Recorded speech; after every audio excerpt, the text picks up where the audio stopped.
കൊച്ചി കോർപ്പറേഷനിൽ 40 ഡിവിഷനുകളിലെ കോൺഗ്രസ് സ്ഥാനാർത്ഥികളെ പ്രഖ്യാപിച്ചു. ജനറൽ സീറ്റുകളിൽ ഉൾപ്പെടെ കൂടുതൽ വനിതകളെ കോൺഗ്രസ് മത്സരിപ്പിക്കും. മേയർ സ്ഥാനാർത്ഥിയെ പ്രഖ്യാപിച്ചിട്ടില്ല. CPM മുൻ കൗൺസിലർ VP ചന്ദ്രൻ UDF സ്വതന്ത്രനായി വൈറ്റ്ലയിൽ മത്സരിക്കും.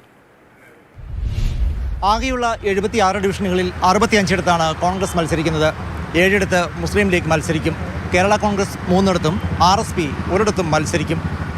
40 സ്ഥാനാർത്ഥികളെ പ്രഖ്യാപിച്ചതിൽ 22 പേരും വനിതകളാണ്. ബാക്കി ഡിവിഷനുകളിൽ കൂടി സ്ഥാനാർത്ഥികളെ പ്രഖ്യാപിക്കുന്നതോടെ സംസ്ഥാന തെരഞ്ഞെടുപ്പ് കമ്മീഷൻ നിർദ്ദേശിച്ചിരിക്കുന്നതിനേക്കാൾ കൂടുതൽ വനിതകൾ കോൺഗ്രസിൻ്റെതായി മത്സരരംഗത്തുണ്ടാകുമെന്ന് പാർട്ടി നേതൃത്വം ചൂണ്ടിക്കാട്ടുന്നു. പ്രഖ്യാപിച്ച 40 ഡിവിഷനുകളിൽ 3 ജനറൽ സീറ്റിൽ വനിതകളാണ് മത്സരിക്കുന്നത്. KPCC ജനറൽ സെക്രട്ടറി കൂടിയായ ദീപ്തി മേരി വർഗീസ്, സീന ഗൂഗുലൻ, ഷൈല തദേവുസ് എന്നിവരാണ് നിലവിൽ ജനറൽ സീറ്റിൽ മത്സരിക്കുന്ന വനിതകൾ.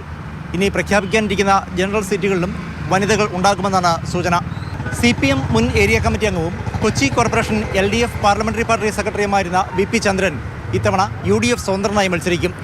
കേരള കോൺഗ്രസ് ജോസഫ് വിഭാഗത്തിന് നൽകിയിരിക്കുന്ന വൈറ്റില ഡിവിഷനിൽ ചന്ദ്രനെ പൊതു സ്വതന്ത്രനായി മത്സരിപ്പിക്കാനാണ് ധാരണ.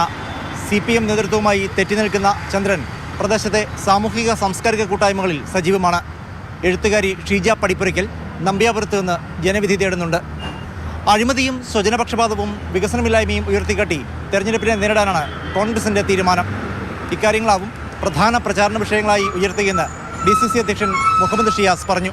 ഉദ്യോഗസ്ഥ തലത്തിൽ അഴിമതി, ഭരണത്തിലിരിക്കുന്ന മേയർ നേതൃത്വം കൊടുക്കുന്ന മേയറുടെ കീഴിലുള്ള സ്റ്റാൻഡിംഗ് കമ്മിറ്റി ചെയർമാൻമാർ CPMൻ്റെ ഉൾപ്പെടെയുള്ള ആളുകളുടെ ഗുരുതരമായിട്ടുള്ള അഴിമതിയും ക്രമക്കേടുകളും, വ്യാപകമായി ആളുകളിൽ നിന്ന് ടാക്സ് പിരിക്കുന്നത്, കൊച്ചിയുടെ ഏറ്റവും വലിയ ശല്യമായിട്ടുള്ള കൊതുക്, അതുപോലെ തന്നെ നായശല്യം ഉൾപ്പെടെയുള്ള മാലിന്യ പ്രശ്നങ്ങൾ ഉൾപ്പെടെയുള്ള വിഷയങ്ങൾ അത്ര ഗുരുതരമായ പ്രതിസന്ധിയാണ് കൊച്ചിക്ക് ഉണ്ടാക്കിയത്. ബ്രഹ്മപുരത്തെ ടൺ കണക്കിന് പ്ലാസ്റ്റിക് മാലിന്യത്തിന് തീ കൊടുത്തിട്ട് 20 ദിവസക്കാലമാണ് നിന്ന് കത്തിയത്. 2015 മേയർ പദവിക്കായി സൗമിനി ജെന്നിനൊപ്പം പോരടിച്ച ഷൈനി മാത്യു ഇത്തവണ 1 ഡിവിഷനിൽ നിന്ന് വീണ്ടും മത്സരിക്കുന്നുണ്ട്. മറ്റ് സ്ഥാനാർത്ഥികളെ കൂടി വൈകാതെ പ്രഖ്യാപിക്കാനാണ് കോൺഗ്രസിൻ്റെ തീരുമാനം. ഇത്തവണ വിമതശല്യം ഉണ്ടാകില്ലെന്ന് കോൺഗ്രസ് നേതൃത്വം കരുതുന്നു. അതേസമയം LDFും BJPയും ഇന്നോ നാളെയോ സ്ഥാനാർത്ഥി പട്ടിക തയ്യാറാക്കി പ്രഖ്യാപനം നടത്തും. Pradeep Joseph, Mathrubhumi news, Kochi.